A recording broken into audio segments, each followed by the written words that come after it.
우리가 하나님의 이 율법, 십계명을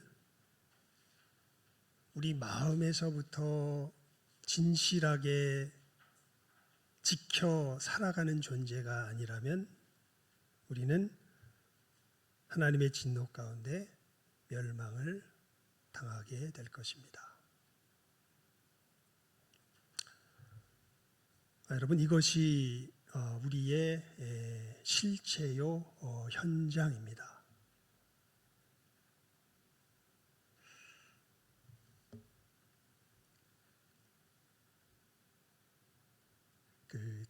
텔레비전을 보게 되면요, 두 가지 메시지가 동시에 전해져 오는 것을 종종 느끼곤 합니다. 뭐냐면 무슨 기업 광고나 이런 것들을 할 때 보면요, 자기들이 이제 AI를 개발하고 무슨 뭐 녹색 이런 그 운동을 하고 이러면서 뭔가 지구를 나름대로 우리가 살아가는 환경을 훨씬 더 좋은 세상으로 만들어 갈 것이라고 하는 그런 식의 희망을 전해주면서 자기들이 거기에 주역이 될 것이라고 이렇게 광고하는 것을 보면서요, 광고 시간에는 그런 메시지가 나오는데 뉴스를 보게 되면 요즘은 굳이 뭐 텔레비전을 우리가 자주 안 보고 유튜브를 많이 보죠. 특별히 이 지구 온난 이제는 뭐라 그래, 온난화를 넘어섰죠. 지구가 이제 펄펄 끓는 상태 가운데 들어간 이 상황을 이야기하면서 여러 가지 이제는 우리가 살아갈 날이 얼마 남지 않은 것을 경고하면서 만약 이 상태로 계속 지속된다면 우리는 멸망하게 될 것이다 라는 것에 대해서도 경고의 소리를 내는 것을 들을 수 있습니다. 그러니까 참 이율배반적이에요. 한쪽에서는 우리가 열심히 애를 써서 뭔가 헤쳐나갈 수 있을 것이다 이런 식의 메시지를 전하는 반면에, 또 다른 쪽에서는 우리들은 이제 이 상태로 가게 되면 멸망하게 될 것이다 라는 것을 이야기를 하고 있는 것이죠.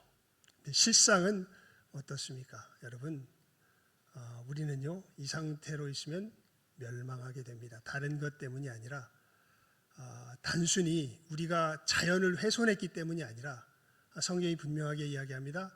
우리가 하나님 앞에 하나님의 뜻을 따라서 바르게 살아가지 못하는 그 삶이 우리의 삶이 되게 될 때 무엇 때문에 우리가 멸망하게 될 것을 이야기하냐면 하나님의 진노 가운데 우리가 멸망하게 될 것을 이야기합니다. 그리고 그 멸망은 단순히 우리들이 그저 기온이 뜨거워지고 우리가 사는 환경이 나빠지고 우리가 먹을 것이 모자라고 하는 이런 것을 넘어서서 우리의 관계 가운데 어마어마한 사실은 저주가 내리게 되는 것을 이야기하죠.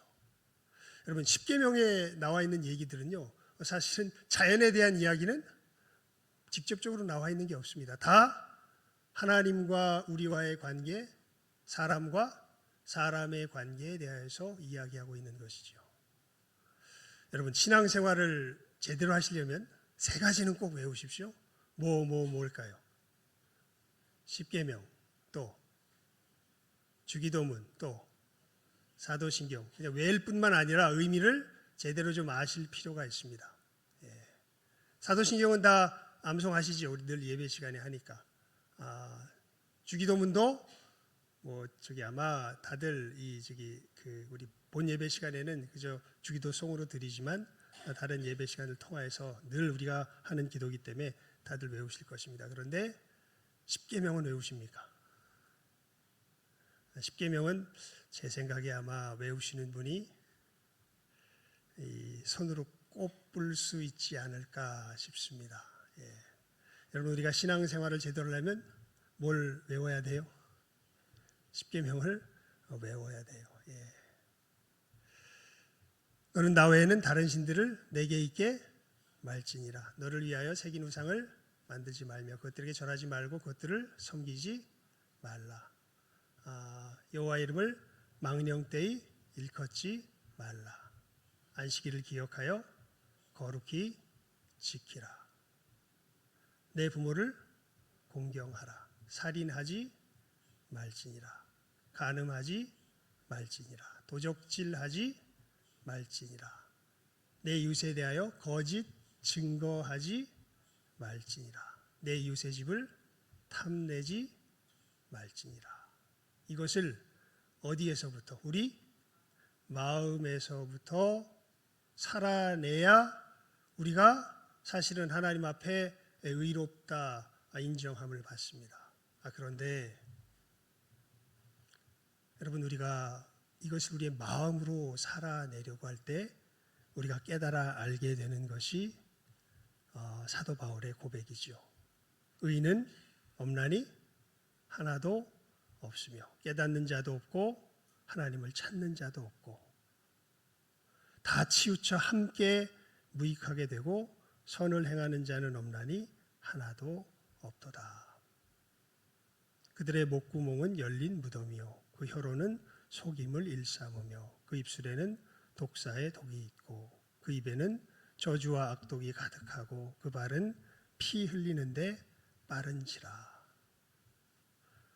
우리가 정말 하나님의 계명을 우리 마음 가운데서 그 의미를 살피며 이것을 실천하려고 할 때 우리가 알게 되는 것이 이것이죠. 나의 목구멍은 열린 무덤이요 내 혀로는 속임을 일삼으며 내 입술에는 독사의 독이 있구나. 저주와 악독이 가득하고 내 발은 피 흘리는데 빠르며 파멸과 고생이 내 앞에 있고 평강의 길을 알지 못하는구나. 사실 나는 눈앞에 하나님을 두려워하지 않는구나 라는 것을 우리 마음 깊은 곳에서 사실은 깨달아 알게 되고 고백할 수밖에 없습니다. 그래서 율법을 우리가 진실하게 마음 가운데 품으며 이것을 마음속에서부터 살아가고자 할 때 율법의 행위로 이렇게 하나님 앞에 의롭다 하심을 얻을 육체가 없지요. 율법으로는 죄를 깨달아 알 뿐입니다. 여러분, 우리가 어떻게 그렇다면 그러면서 이제 이건 정말 큰일 난 노릇이죠. 여러분, 만약에 우리가 이 삶 가운데 거하지 못하면 우리는 어떻게 된다는 거예요? 하나님의 진노 가운데 멸망하게 되는 겁니다. 이것에 대한 위험성을 안 사람들만이 이제 진짜로 신앙의 길을 제대로 걸어갈 수 있습니다. 이것을 모르면요, 믿음의 길을 제대로 걸어갈 수가 없습니다. 여러분, 만약에 저 목사님이 무슨 얘기를 하는 건가? 만약 이 부분이 깨달아지지 않는다면요, 여러분들 정말 그러면서도 여러분이 그래도 나는 정말 교회에 와서 교회에서 하는 이야기에 뭔가 마음이 끌리고 정말 여기서 이야기하는 그 삶을 살기를 정말 바란다면요, 여러분 먼저 이 이야기를 깨달아 알 수 있도록 하나님 앞에 기도하셔야 합니다. 이게 알아지지 않으면요, 즉 하나님에 대한 두려움이 내 마음속에서 실제로 느껴지지 않는다면, 여러분 교회는요 심리 상담소가 아닙니다. 그냥 내 마음이 뭔가 울적하고 외롭고 기댈 데 없고 힘들었는데 그냥 내 마음의 위로와 치료를 받기 위해서 나오는 곳이 교회가 아닙니다. 교회는 오히려 어떻게 보면요, 무엇에 비기면 가장 현실적일까 생각해 보면요, 전쟁터에 비기면 가장 현실적일 것입니다. 이 영적인 전쟁이 치열하게 일어나는 것, 다른 것에서부터가 아니라 이 하나님의 하나님 되심에 대해서 우리가 시인할 수 없고 인정할 수 없고 이 하나님의 뜻대로 살아갈 수 없는 우리, 그래서 하나님의 진노와 저주 가운데 처해있습니다. 이대로 가다가는 어떻게 될 운명에 처해 있는 멸망의 운명에 처하게 된 우리들에 대하여서 여러분, 만약에 우리가 제대로 인식하지 못하고 있다면 그럼 여러분들은 신앙생활을 시작할 수가 없습니다. 근데 이제 복된 사람들이 그런 사람들이죠. 이 죄악 내 안에 있는 이 죄를 깨달아 알게 된 것이죠. 하나님을 거역하며 사실은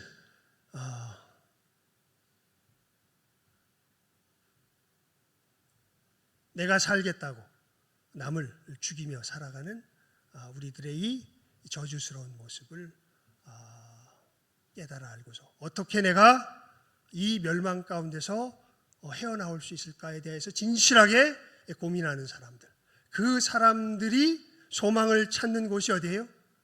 그가 교회입니다. 그래서 사도 바울이 우리 25절 읽었지만 우리 지난주에 묵상했던 말씀, 함께 보았던 말씀 21절 말씀 함께 읽어보고, 그래서 이게 복음이 되는 건데요. 21절 다시 한번 읽습니다. 시작. 이제는 율법 외에 하나님의 한 의가 나타났으니, 거기까지.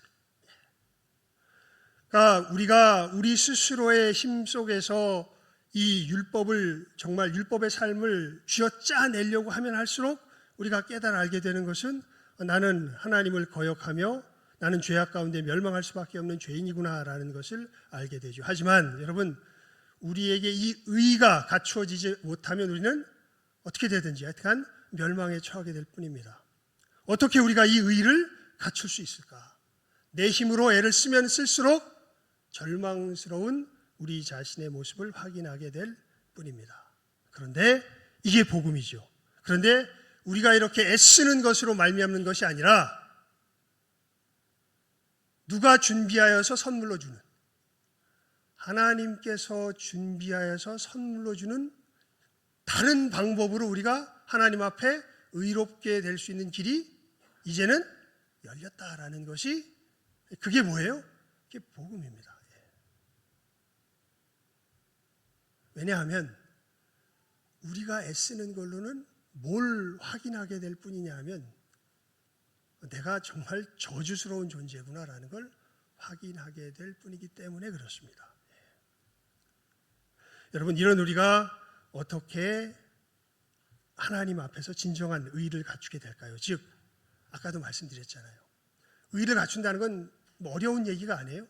제가 왜 십계명이 중요하다고 말씀드렸냐면 진짜로 마음으로 이 십계명의 삶을 살 수 있는 존재가 되는 길인 것입니다.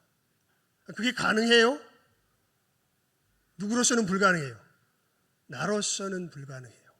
하지만 누구로서는 가능할까요? 하나님께로서는 가능합니다. 이 얘기는 제가 한 얘기가 아니라 예수님이 제자들에게 하신 말씀이에요. 부자 청년이 와가지고 예수님 앞에 물어보지요. 예수님, 제가 어떻게 하면 천국에 들어갈 수 있겠습니까?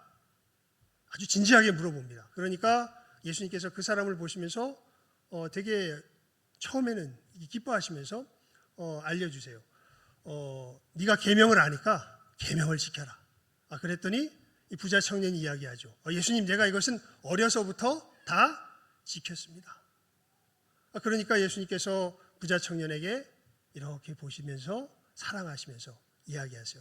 오히려 네게 한 가지 부족한 것이 있다. 너 다 지켰다고 말하는데 사실 다 지키지 않았다. 네가 가진 재산을 다 팔아서 가난한 사람들에게 나눠주고 그 뒤에 와서 나를 쫓아라. 이렇게 예수님께서 그 부자 청년에게 말씀하세요. 그랬더니 이 부자 청년이 그걸 제가 못했군요. 그랬군요. 기쁜 마음으로 가서 자기 재물을 팔고 그 후에 와서 예수님을 쫓는 것이 아니라 제 모든 재산을 다 팔아야 된다고요? 그러면서 근심하며 예수님 곁을 떠나갑니다.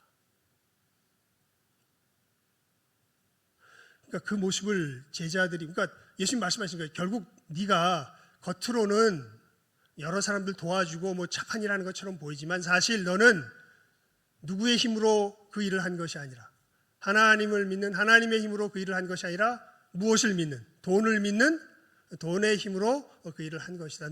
너의 속에 있는 그 돈이라고 하는 우상을 뭐해버리고 재버리고 그 뒤에 와서 나를 쫓아라. 이렇게 예수님께서 말씀하신 것이거든요. 그런데 그 이야기를 들은 부자 청년이 어떻게 해요? 오히려 천국 가는 길을 뭐해버려요?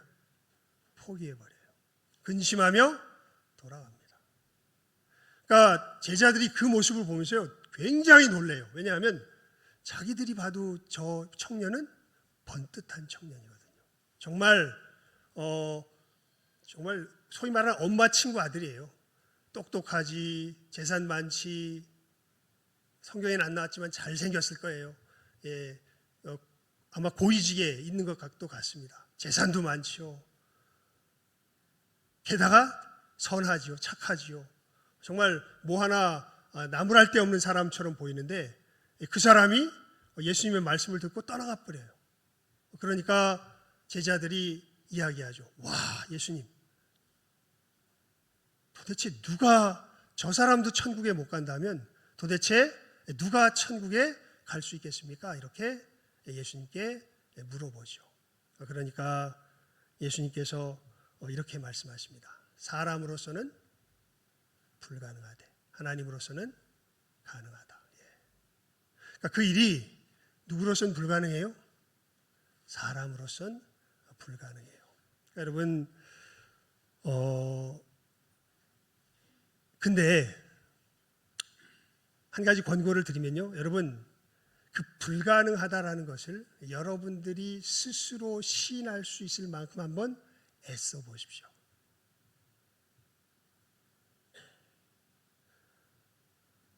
그래서 여러분, 예배 시간에 나올 때요, 사실은 굉장히 두려워요. 왜 두렵냐면요, 하나님께서 불현듯 말씀하시거든요. 누구한테 말씀하시듯이? 부자 청년에게 말씀하시듯이. 내가 가장 소중하게 생각하고 있던 그곳, 재산을 어떻게 하래요? 다 팔으래. 그리고 나서 가난한 사람들에게 나눠주래. 하나님께서 언제 어떻게 여러분들에게 말씀하실지 모릅니다. 그러면 우리는 그 말씀이 하나님의 말씀인 거로 듣고 순종해야죠. 그 속에서 우리들은 굉장히 두렵고 떨리는 마음들이 생겨나게 됩니다. 사실은 부자 청년과 같은 우리들의 모습을 보게 되죠. 그것만큼은 못 놓겠습니까? 다른 것은 하라 그러면 하겠는데 내가 그것만큼은 못 하겠습니다. 이런 것들이 우리들 속에 간혹 있는 게 아니라 반드시 있습니다. 근데 이것을 꺾어내야 누구를 섬기는 길이에요? 하나님을 섬기는 길이에요. 여러분, 이게 우리로서 가능합니까? 안 합니까? 가능하지가 않은 거죠. 우리가 어떻게 이러한 하나님을 순종하는, 진정한 하나님 앞에 예배하며 경배하는 진실한 마음으로, 이러한 마음으로 살아갈 수 있는 존재가 될 수 있을까요? 내 힘으로는 안 되는 거예요. 다른 길이 있을까요? 있습니다. 누가 마련해 주신 길이요? 하나님께서 마련해 주신 길. 여러분, 그 길이 우리들에게 어떻게 주어질까요? 이 길을 예수님 안에서 마련해 주셨는데, 그래서 오늘 우리 예배 시작할 때 선포했죠. 내가 곧 길이요 진리요 생명이니 나로 말미암지 않고는 아버지께 올 자가 없느니라. 그러니까 이 하나님을 진정 예배하는 길은 누구를 통하여서만 열린다고, 예수님을 통하여서만 열린다고 누가 직접 말씀하신 거예요? 예수님께서 직접 말씀하신 거예요. 그래서 우리 예수 믿는 사람들은요, 세상 사람들에게 이런 욕을 좀 얻어 먹을 필요도 있어요. 니들은 독선적이야. 니들은 니들만 옳다 그래. 어떤 경우에 한해서? 예수님께서 하신 말씀에 한해서. 아무리 세상이 독선적이다, 뭐 니들은 포용성이 없다, 왜 니들만 잘났냐, 아무리 얘기해도요, 누가 말씀하셨기 때문에. 누가 말씀하셨기 때문에. 예수님께서 말씀하셨기 때문에. 여기서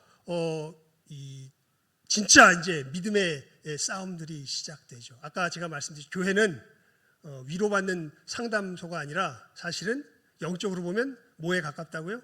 전쟁터에 가깝다고요. 이 전쟁이 일어나는 곳이 바로 교회입니다. 우리가 하나님 앞에 의롭게 되는 이 길이 어떻게 열리게 될까요? 여러분, 그것의 핵심이 사실 우리가 읽었던 25절 말씀의 이 짧은 반구절 말씀 속에 다 나타나 있습니다. 우리 25절 말씀, 상반절 말씀, 오늘 본문 말씀 한번 읽어볼까요? 시작하면 읽습니다. 시작. 이 예수를 하나님이 그의 피로써 믿음으로 말미암는 화목제물로 세우셨으니. 아멘. 아니, 도대체 우리 힘으로 안 되는데, 우리가 할 수 없는데, 내 마음 내가 어떻게 할 수 없는데, 내가 어떻게 하나님을 정말 내 마음에서부터 진실하게 예배하며 경배하며 내 이웃을 참되게 사랑하는 그런 존재가 될 수 있단 말인가? 어떻게 이 길을 여셨냐 하면요, 약속으로 여셨습니다. 일단 이렇게 좀 하나하나 풀어갑시다. 어떻게 여셨다고요? 하나님이 우리에게 약속으로 여셨다고요. 약속으로. 무슨 약속을 주셨냐 하면, 한마디로 얘기하면 예수님께서 행하신 것이 누구 것이 되게 하겠다는, 너희 것이 되게 하겠다는 약속으로 하나님께서 이 의에 참여할 수 있는 길을 우리들에게 여신 겁니다. 자, 누가 행한 게 아니라, 내가 행한 게 아니라, 누가 행한 것, 예수님께서 행하신 것이 누구 것이 되게 하겠다? 너희 것이 되게 하겠다. 한 번 더 합니다. 굉장히 중요합니다. 누가 행한 것이? 예수께서 행한 것이 누구 것이 되게 하겠다? 너희 것이 되게 하겠다라는 약속으로 우리를 이 의에 참여하게 하십니다. 예수님께서 행하신 것이 뭘까요? 그것의 핵심을 담은 내용이 화목 제물이라는 뜻입니다. 화목 제물. 우리 다시 한번 25절 말씀 읽어볼까요? 시작 한번 읽습니다. 시작. 이 예수를 하나님이 그의 피로써 믿음으로 말미암는 화목 제물로 세우셨으니. 화목 제물이라는 게 무슨 얘기냐면요, 한마디로 말하면 하나님과 화목하게 되기 위하여 드리는 제물입니다. 화목하게 되기 위해서는요, 두 가지 조건이 필요합니다. 하나님과 화목하게 되기 위해서는 첫 번째 조건은 뭐냐면, 하나님 앞에서 우리가 저지른 그 죄값이 남김없이 다 치루어져야 돼요. 그리고 다시는 하나님 앞에 두 번째 조건은 내가 하나님을 죄로서 괴롭게 하지 않는다는 확실한 보증을 드릴 수 있어야 됩니다. 화목제물의 조건은 몇 가지라고요? 두 가지. 하나는 우리가 하나님 앞에 저지른 죄값이 확실하게 어떻게 돼야 돼요? 다 치루어져야 돼요. 두 번째는 내가 다시는 하나님 앞에 죄를 짓지 않고 의식 가운데 거하겠다는 보증을 확실하게 뭐 할 수 있어야 돼요? 드릴 수 있어야 돼요. 그래야 하나님과 우리 사이가 어떻게 돼요? 다시 화목해져요. 근데 우리들은 죄값을 온전히 치룰 수 있기는커녕 그것도 못하고, 더더욱이 내가 다시는 하나님께 죄를 짓지 않는다는 보장을 드릴 수가 없습니다. 여러분, 우리가 예수님을 믿는다고 할 때 우리의 믿음의 핵심 내용이 뭔지 아세요? 예수님의 십자가의 죽으심과 뭐예요? 부활하심입니다. 복음의 핵심 내용은요, 예수님께서 우리 죄를 위하여 죽으시고 사흘 만에 뭐 하셨다는 거예요? 부활하셨다는 거예요. 예수 믿는 사람들은 딴 걸 믿는 사람들이 아니에요. 예수님께서 내 죄 때문에 십자가에서 어떻게 하시고 죽으시고 사흘 만에 뭐 하셨다? 부활하셨다는 걸 믿는 사람들이에요. 도대체 거기서 어떤 일이 벌어진 것입니까? 간단합니다. 내가 하나님 앞에서 치루어야 할 모든 죄값이 예수님의 죽으심 가운데서 다 어떻게 된 거예요? 치러진 거예요. 그리고 예수님께서 부활하심으로 말미암아, 예수님의 부활하심은요, 단순히 죽었다가 다시 살아났다는 의미 정도에 그치는 것이 아닙니다. 예수님의 부활하심은요, 아예 죄와 상관이 없는 존재가 되었다는 걸 뜻합니다. 죄의 영역에서 완전히 옮기셨다는 것이 예수님의 부활의 가장 중요한 영적인 의미가 됩니다. 그래서 사도 바울이 로마서 6장에 보면요, 우리 뒤에서 보는 이 말씀에 보면 이렇게 이 예수님의 십자가의 죽으심과 부활하심의 의미에 대해서 이렇게 이야기를 해요. 그가 죽으심은 죄에 대하여 단번에 죽으심이요, 그가 살아계심은 하나님께 대하여 살아계심이니, 이와 같이 너희도 너희 자신을 죄에 대하여는 죽은 자요 그리스도 예수 안에서 하나님께 대하여는 살아있는 자로 여길지어다. 그러니까 예수님의 십자가의 죽으심이 우리를 죄에 대하여 죽게 만든 역사가 일어난 것이고, 예수님께서 다시 부활하심이 우리를 하나님께 대하여 살게 하신 역사를 이루셨다는 것이죠. 여러분, 우리의 믿음의 핵심이 뭐라고요? 예수님이 우리 죄를 위하여 십자가에 죽으시고 사흘 만에 다시 부활하셨다는 거죠. 다른 내용이 아니라 그 역사를 통하여서 우리로 뭐에 대하여 죽게 하시고, 죄에 대하여 죽게 하시고, 하나님께 대하여, 의에 대하여 살게 하신 역사를 이루셨다는 것이죠. 자, 아까 말씀드렸죠. 우리가 어떻게 이 의에 참여하게 되는가? 하나님께서 이것을 무슨 형태로 우리들에게 길을 여셨다고요? 약속의 형태로요. 그래서 예수님께서 십자가의 이 죽으심과 부활하심의 역사를 이루시기 전에 성찬식을 거행하시면서 잔과 이 떡을 나누시면서 이 잔은 내 피로 세우는 새 약속이니, 언약이니, 이렇게 말씀하시죠. 무슨 언약입니까? 조금 전에 말씀드렸던 이 언약이요. 예수님의 죽으심이 내 죄값을 온전히 치르시는 죽으심이요. 예수님의 살아나심이 나로 하나님을 향하여 온전히 살게 하시는 무엇이다? 살아나십니다. 이것을 하나님께서 예수 안에서 무엇으로 우리에게 주세요? 약속으로 주세요. 여러분, 어떤 사람이 예수님을 믿는 사람들일까요? 우리 25절 말씀 다시 한번 읽어볼까요? 25절 읽습니다. 시작. 이 예수를 하나님이 그의 피로써 믿음으로 말미암는 화목제물로 세우셨으니. 22절도 읽어볼까요? 시작. 곧 예수 그리스도를 믿음으로 말미암아 모든 믿는 자에게 미치는 하나님의 의인이 차별이 없느니라. 우리 교회에서 늘 이야기해요. 누구 믿으라고? 예수 믿으라고. 여러분, 예수님 믿습니까? 제가 이제 여러분이 정말 예수님을 믿는지 안 믿는지 여러분들을 비춰드릴 설명을 하나 드릴게요. 여러분, 여러분의 죄값이 어떻게 되었습니까? 하나님 앞에서.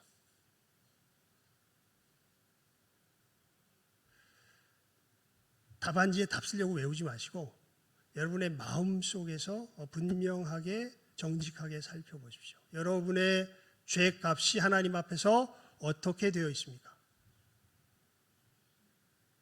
여러분 양심 속에서 정말 예수님의 십자가에서 죽으심이 내 죄값을 치루신 역사인 것이 진실하게 믿어지고 여러분들은 그 예수님의 역사에 편히 쉬고 계십니까? 아니면 여전히 내 죄값을 어떻게 치러내기 위해서 하나님 앞에서 전전긍긍하고 있는 모습입니까?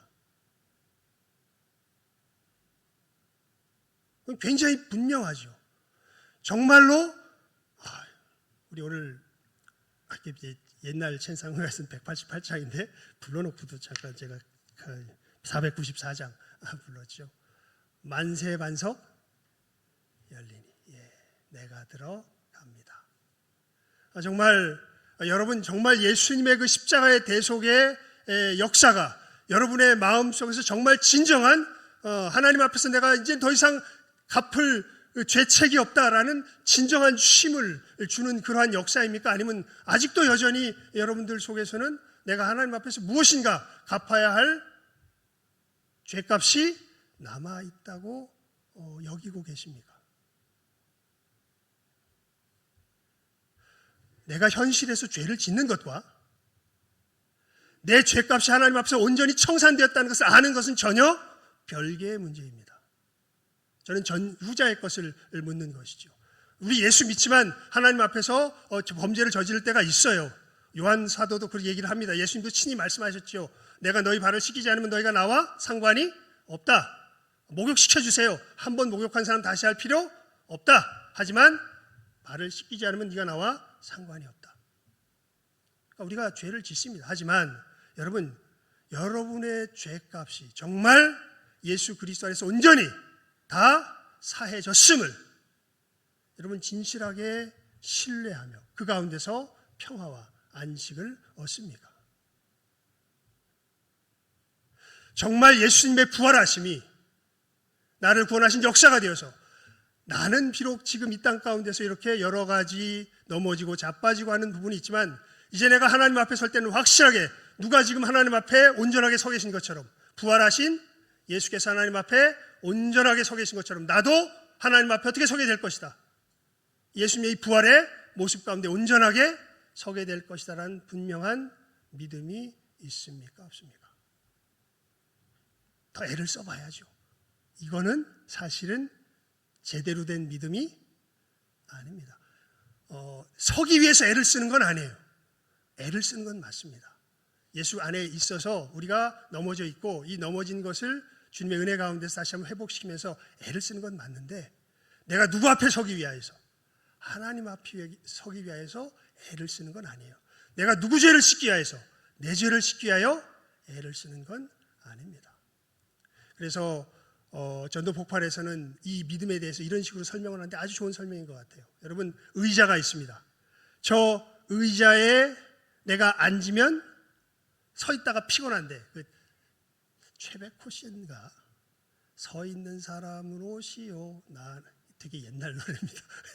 요즘 사람 빈 의자 당신의 다리가 되드리리다 뭐 이런 두 사람이 와도 괜찮소 세 사람 뭐 이런 옛날 가요가 있었습니다. 정말 의자가 있으면 오랫동안 서 있으면 피곤하잖아요. 하지만 내가 저 의자에 앉으면 편히 쉴 수 있다는 거 알지요. 하지만 그렇게 아는 것과 내가 실제로 그 의자에 내 몸을 의지해서 쉬는 것은 전혀 별개의 문제이죠. 마찬가지입니다. 예수님께서 십자가의 죽으심으로 우리의 죄값을 사하시고 예수께서 부활하심으로 우리를 하나님 앞에서 온전케 하셨다는 것을 알지만 그 안에서 쉼을 누리는 것은 전혀 어떤 문제예요? 별개의 문제입니다. 여러분 정말 예수님의 죽으심과 부활하심의 역사 속에서 진실한 쉼을 누리고 계시는지요?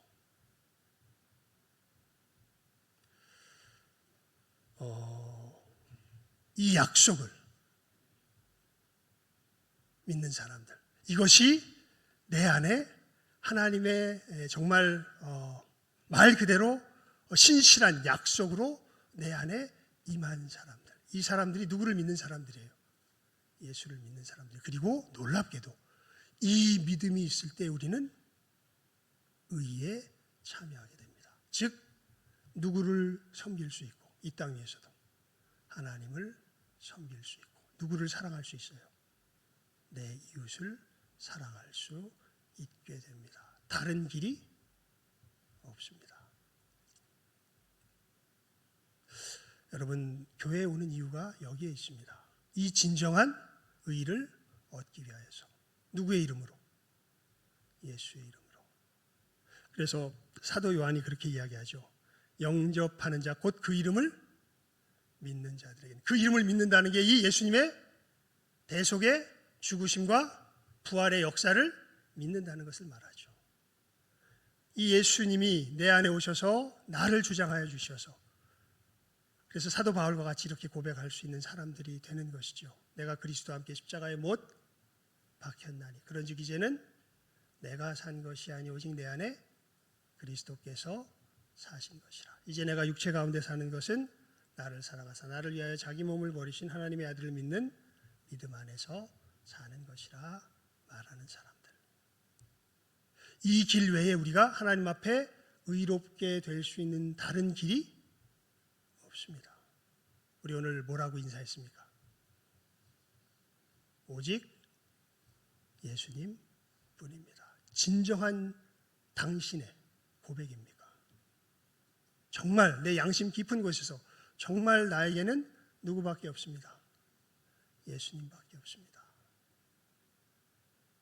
찬송가 가사에 이런 가사가 있죠. 세상과 나는 간 곳 없고 구속한 주만 보이도다. 정말 나에겐 예수님밖에 없습니다. 내가 의롭게 되는 길은 주님밖에 없습니다. 이 놀라운 고백이 넘쳐나는 이 시간 함께하는 우리 모든 귀한 영혼들, 우리 복된 교회가 될 수 있기를 주님의 이름으로 축원을 드립니다. 기도하겠습니다. 하나님 아버지, 저희들이 이 시간에 대속의 화목제물 되시어서 우리를 이 죄악 가운데서 건져내신 주님의 그 놀라우신 구원의 역사를 다시 한번 이 말씀을 통하여서 함께 나누었습니다. 하나님, 참으로 이 시간 함께하는 우리 모든 귀한 영혼들 참된 믿음 가운데 거하게 하여 주시옵소서. 하나님, 정말 우리가 의에 참여할 수 있는 유일한 길이 우리 주 예수 그리스도의 이 대속의 화목제물의 역사를 믿는 길 외에 다른 길이 없음을 깨달아하는 은혜가 임하게 하여 주시옵소서. 그리고 이 은혜 가운데 진실하게 변화되어서 하나님을 사랑하며 내 이웃을 사랑하는 이 복된 천국의 영생의 삶의 걸음을 이 땅 위에서도 한 걸음 한 걸음 혹여 비틀거릴 때가 있고 혹여 넘어질 때가 있지만 이 믿음 가운데서 승리하며 걸어가는 이 귀한 복된 영생의 삶을 이 땅에서부터 살아나가며 주님 오실 그날을 준비하며 고대할 줄 아는 참으로 이 시간 함께하는 우리 모든 귀한 영혼들 다 되게 하여 주시기를 간절히 바라옵고 소원하옵고 기도드리오며 모든 것 예수님의 이름으로 기도드리옵나이다. 아멘.